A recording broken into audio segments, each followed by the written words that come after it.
ఇప్పుడు వీళ్ళు పోవాలంటే పడవ కొనుక్కోవాలా? రోడ్ వేసిన ఆయన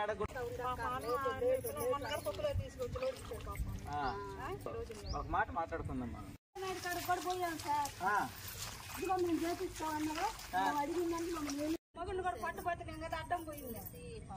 ఇప్పుడు ఈ అంశం ఉండేటి మనాలే ఇల్లులా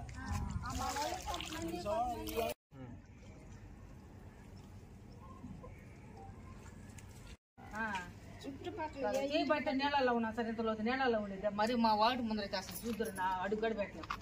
నిద్రలేసి ఎత్తు పోసుకొని చేపలతో తోసుకున్నాం అవతలకి.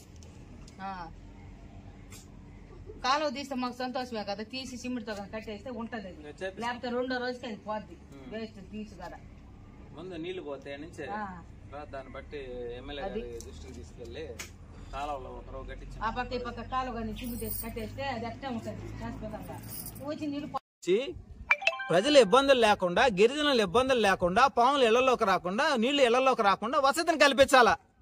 లేదు వర్షాలు వచ్చినాయి మనం పోయి చూడాలా, మన కార్యకర్తలు చూడాలా, వాళ్ళకి ఏదైనా సొల్యూషన్ ఉంటే చేయాలనేటువంటి ఆలోచన లేదు. ఎందుకంటే మీరు 5 ఏళ్ల పాటు ఏమి చేయలేదు కాబట్టి, తలెత్తుకునే ప్రజల్లోకి రాలేరు కాబట్టి ఆనాడు పోతున్నాం, ఈనాడు పోతున్నాం, ప్రజల యొక్క సమస్యలను పరిష్కరిస్తా ఉన్నాం.